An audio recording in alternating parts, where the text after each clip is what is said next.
Un saludo a todos y bienvenidos a Cinturón Negro. Hoy vamos a analizar el origen de esta afirmación. La idea de que la técnica vence a la fuerza no es exclusiva del jiu-jitsu brasileño. Sin embargo, este sistema llevó el concepto a su máxima expresión. Para entender su supuesta eficacia, hay que seguir su rastro. Su historia no empieza en un ring, sino en Japón, con un judo diseñado para el combate. Este arte viajó hasta Brasil, donde una familia lo transformó con un objetivo claro, que funcionara sin reglas y contra cualquiera. Ahí reside la clave. Comencemos pues con nuestra historia. Para entender el jiu-jitsu brasileño, primero hay que mirar hacia otro lugar y otro tiempo. La historia no empieza en Río de Janeiro, sino en el Japón de principios del siglo XX, con el judo Kodokan de Jigoro Kano. Kano buscaba crear un arte marcial basado en la eficiencia y el uso de la palanca, no en la fuerza bruta. Entre sus mejores alumnos estaba Mitsuyo Maeda, un experto en combate a quien se le encomendó una misión. Debía viajar por el mundo y demostrar la superioridad de su sistema. Durante años, Maeda recorrió Europa y América. Se enfrentó a boxeadores, luchadores y otros especialistas en sus propias disciplinas. Estos no eran encuentros deportivos con reglas claras, eran desafíos abiertos, lo que en Brasil se conocería más tarde como Vale Todo. Bajo el nombre artístico de Conde Coma, se convirtió en un símbolo de la lucha real. Las leyendas de la época, a menudo adornadas, le atribuyen un récord de cientos de combates sin ser derrotado, probando sus técnicas en cuadriláteros y arenas improvisadas. Lo que Maeda enseñaba ya no era el judo puramente deportivo del Kodokan. Era una versión destilada por la experiencia, un sistema pragmático enfocado en la sumisión del oponente sin importar el tamaño o las reglas. Solo sobrevivía lo que funcionaba en un combate sin límites. En 1914, el destino lo llevó a Belém, en el norte de Brasil. Allí conoció a Gastão Gracie, un empresario influyente que lo ayudó a establecerse en la comunidad local. Esta conexión sería el catalizador de todo lo que vendría después. Como muestra de gratitud por el apoyo recibido, Maeda aceptó enseñar su arte al hijo mayor de Gastão, un joven llamado Carlos Gracie. No le enseñó simplemente un deporte. Le transmitió el conocimiento práctico del combate que él mismo había perfeccionado. Este fue el verdadero punto de partida. El conocimiento del Kodokan, filtrado por la brutal experiencia de Maeda, había sido plantado en suelo brasileño. La semilla de una revolución en las artes marciales estaba sembrada, lista para germinar en algo completamente nuevo. Carlos Gracie recibió el conocimiento de Mitsuyo Maeda, pero no se limitó a ser un simple receptor. Vio en esas técnicas de judo y combate real algo más que un método de defensa. Vio los cimientos de un sistema completo, una filosofía de vida que podía ser organizada y expandida. Era un estratega, no solo un combatiente. Con esta visión, se trasladó a Río de Janeiro. En 1925 abrió las puertas de la primera Academia Gracie de Jiu-Jitsu. Este no era solo un gimnasio. Era un laboratorio donde las técnicas de Maeda se probarían y refinarían. Más importante aún, se adaptarían a la realidad del físico y el temperamento brasileño. Carlos entendió que la eficacia en el combate no dependía solo de la técnica. Requería una base de disciplina, salud y claridad mental. A partir de esta idea, desarrolló dos pilares que definieron su legado, más allá del tatami. El primero fue la dieta Gracie, un régimen alimenticio basado en la combinación de alimentos para optimizar la digestión y la energía. El segundo pilar fueron sus preceptos de vida, un código de conducta que buscaba fortalecer el carácter de sus alumnos y familiares. Para Carlos, el jiu-jitsu era una herramienta para construir mejores individuos, no solo mejores luchadores. Esta visión integral fue lo que separó su enfoque del de otros sistemas de combate de la época. Su rol como patriarca fue fundamental. Transmitió este conocimiento y esta visión a sus hermanos menores. Nombres como Oswaldo, Gastón Jr. y George se convirtieron en los primeros instructores del sistema. Y por supuesto, entre ellos estaba un joven Helio, quien observaba y aprendía todo. Carlos no era necesariamente el mejor luchador de la familia. Sin embargo, fue el arquitecto. Puso las reglas, creó la marca y estableció la estructura ideológica que permitió al jiu-jitsu de su familia pasar de ser un arte secreto a un proyecto con ambición global. Sin su organización, el arte de Maeda podría haberse perdido. Mientras Carlos era el estratega y el visionario, su hermano menor, Helio, enfrentaba un problema fundamental. Era de constitución frágil y su salud era delicada. Las técnicas que Maeda había transmitido, aunque efectivas, seguían dependiendo en gran medida de la fuerza y la explosividad de un atleta. Para Helio, muchos de esos movimientos eran simplemente irrealizables. No podía ejecutar una proyección de judo contra un oponente más pesado con la misma autoridad que sus hermanos. Esta limitación física, que podría haber sido el fin de su camino marcial, se convirtió en el motor de una revolución silenciosa. En lugar de buscar más fuerza, buscó una mejor respuesta. ¿Qué pasaría si la técnica no solo ayudara a la fuerza, sino que la reemplazara por completo? Helio se convirtió en un observador obsesivo. Analizaba cada movimiento, cada agarre y cada transición. Descomponía las técnicas para entender su esencia mecánica, buscando puntos donde la palanca y el posicionamiento pudieran anular la ventaja física del adversario. Su laboratorio fue el suelo, el lugar donde la velocidad y la fuerza bruta pierden gran parte de su relevancia. Descubrió que desde su espalda, usando las piernas para controlar la distancia y los ángulos, podía crear un sistema de defensa casi impenetrable. La guardia dejó de ser una posición de supervivencia para convertirse en una plataforma de ataque. Desde allí, desarrolló escapes y sumisiones que no requerían un esfuerzo explosivo, sino una aplicación precisa y paciente de la presión. El principio era claro: usar la estructura ósea y la fuerza de todo su cuerpo contra una parte aislada y débil del oponente, como el cuello o una articulación. Modificó agarres para no depender de la fuerza de las manos y refinó las transiciones para que fluyeran con la energía del rival, no en contra de ella. No inventó la palanca, pero la convirtió en el dogma central de su sistema. Este proceso de refinamiento fue lo que realmente dio a luz al núcleo técnico del jiu-jitsu brasileño. Helio no solo adaptó un arte marcial para sí mismo, creó un sistema que demostraba que un método correcto podía superar de forma consistente a un atributo físico superior. Abrió la puerta para que cualquiera, sin importar su tamaño, pudiera aprender a defenderse con eficacia. Tener un sistema técnico refinado no era suficiente. Las ideas de Helio sobre la palanca y la eficiencia debían probarse fuera del gimnasio. Hacía falta un entorno sin reglas donde el resultado fuera incuestionable. De esta necesidad nació el desafío Gracie, una estrategia de validación tan brutal como efectiva. La familia publicaba anuncios en los periódicos de Río de Janeiro. El mensaje era simple y directo.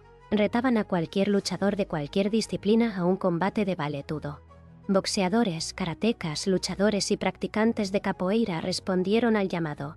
Estos combates no eran eventos deportivos. Eran la prueba empírica de un método contra otro. Cada victoria no solo validaba su jiu-jitsu, sino que construía la reputación de la familia. El desafío más emblemático ocurrió en 1951. Helio Gracie se enfrentó a Masahiko Kimura, una leyenda del judo japonés y uno de los mejores grapplers del mundo. La diferencia de peso era abrumadora. Kimura pesaba unos 35 kilos más que Helio. Para el mundo exterior, el resultado parecía inevitable. Durante 13 minutos, la audiencia presenció algo inesperado. Helio no pudo vencer a Kimura, pero Kimura tampoco pudo someter a Helio con facilidad. Utilizando su guardia y su control de la distancia, Helio neutralizó los ataques de un oponente mucho más fuerte. Demostró en tiempo real que su sistema de supervivencia era funcional al más alto nivel. Finalmente, Kimura logró aplicar una llave de brazo, una palanca de hombro conocida como Ude Garami. Helio se negó a rendirse. Viendo que el brazo de su hermano estaba a punto de romperse, Carlos Gracie tiró la toalla desde la esquina, finalizando el combate. Helio perdió en el papel, pero la historia que se contó fue otra. Su capacidad para sobrevivir y neutralizar a un gigante como Kimura se convirtió en leyenda. Fue la demostración definitiva de que la técnica podía, sino garantizar la victoria, al menos anular la ventaja de la fuerza bruta. El desafío Gracie cumplió su propósito. No solo vendió un arte marcial, sino que demostró una verdad fundamental sobre el combate. Los desafíos Gracie habían demostrado la eficacia del sistema a nivel local en Brasil. Pero para la siguiente generación, liderada por Rorion, el hijo mayor de Helio, eso no era suficiente. La ambición era llevar el experimento a una escala global y comercial.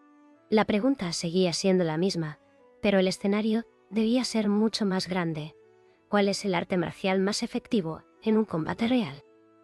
Así, el 12 de noviembre de 1993, nació el Ultimate Fighting Championship, el UFC. No fue concebido como un deporte, sino como una demostración. Una plataforma diseñada para que el jiu-jitsu de la familia se midiera contra los mejores especialistas del mundo en un formato sin apenas reglas. La lógica dictaba elegir al luchador más imponente de la familia, pero Rorion tomó una decisión estratégica. El representante no sería un atleta pesado. Sería su hermano menor, Royce Gracie, un hombre de apenas 79 kilos. La elección era un mensaje en sí misma. Si el sistema funcionaba, debía hacerlo con alguien que no dependiera de la fuerza o el tamaño. Royce era la encarnación de la filosofía de su padre, Helio. Esa noche el mundo de las artes marciales cambió para siempre. Royce entró al octágono y se enfrentó a oponentes visiblemente más grandes y fuertes. Primero sometió al boxeador Art Himerson, quien se rindió sin entender lo que pasaba en el suelo. Luego se enfrentó a Ken Shamrock, un luchador formidable, y lo finalizó con una estrangulación. En la final, se encontró con el campeón de Sabate Gerard Gordeau. Royce repitió la fórmula. Cerró la distancia para anular los golpes. Llevó el combate al suelo y aplicó una sumisión. En una sola noche, había derrotado a 3 especialistas de disciplinas diferentes usando el mismo método. No había ganado por ser más fuerte. Había ganado por tener un sistema superior para ese contexto. El impacto fue inmediato y sísmico. El jiu-jitsu brasileño dejó de ser un secreto familiar para convertirse en un fenómeno global. El evento no coronó a un campeón, sino a un estilo. Y para miles de practicantes en todo el mundo, la pregunta sobre qué arte marcial debían entrenar para una situación real tenía, de repente, una respuesta muy clara. Las victorias en el primer UFC dejaron una pregunta en el aire. No se trataba de quién era el luchador más fuerte, sino de por qué un sistema aparentemente pasivo funcionaba con tanta contundencia. La respuesta no está en un movimiento secreto, sino en una estrategia que redefine por completo la lógica de un enfrentamiento. La mayoría de las artes marciales basan su eficacia en el golpeo. Esto las hace dependientes de la distancia, el alcance y la potencia. En ese escenario, el individuo más grande y fuerte casi siempre tiene la ventaja. El jiu-jitsu no intenta ganar ese juego. Su primer objetivo es abandonarlo. La estrategia fundamental es cerrar la distancia para anular la capacidad de golpear del oponente. No es un acto de agresión, es una maniobra de supervivencia. Una vez que se anula el peligro de los golpes, el siguiente paso es llevar el combate al suelo. Este cambio de escenario es crucial. En el suelo, la fuerza explosiva y el atletismo pierden gran parte de su valor. El combate deja de ser una colisión de fuerzas para convertirse en un problema de física aplicada. La fricción, el peso y la palanca se convierten en las variables dominantes. Es un entorno que favorece al técnico sobre el atleta. Pero el suelo no es un caos. El jiu-jitsu lo organiza a través de una clara jerarquía de posiciones. El objetivo es progresar sistemáticamente desde una posición neutra o desfavorable hacia una de dominio total. Posiciones como la montada o el control por la espalda son el final de este camino. Desde allí, es posible aplicar ataques de finalización mientras se permanece a salvo de cualquier contraataque efectivo. El control precede a la sumisión. Aquí radica la diferencia final. Las sumisiones, ya sean estrangulaciones o llaves articulares, ofrecen una forma de finalizar el conflicto con un grado de control que el golpeo no permite. No buscan un knockout impredecible.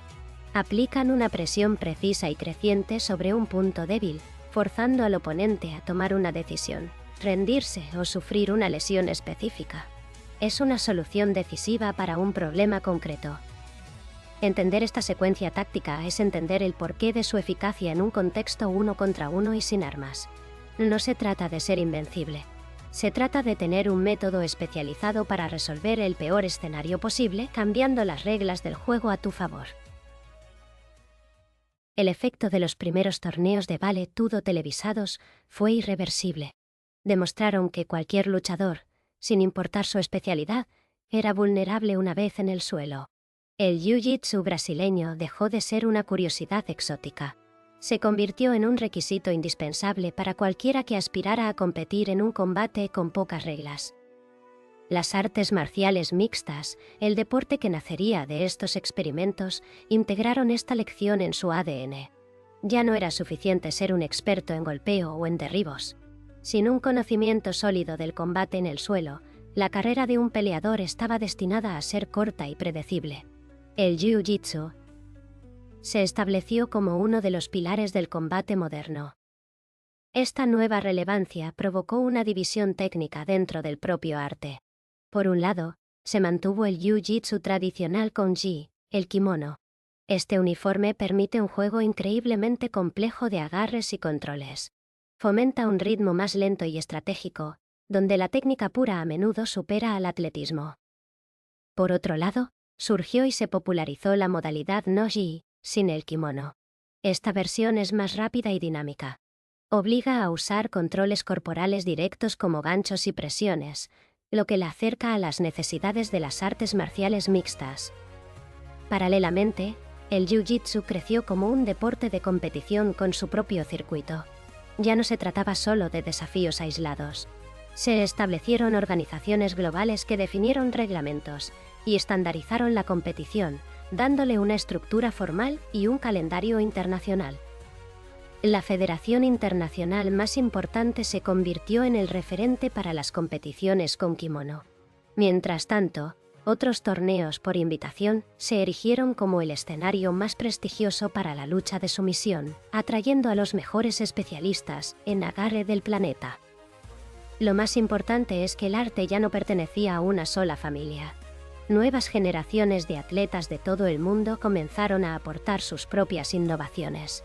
Se desarrollaron nuevas guardias, ataques y estrategias que los pioneros nunca imaginaron.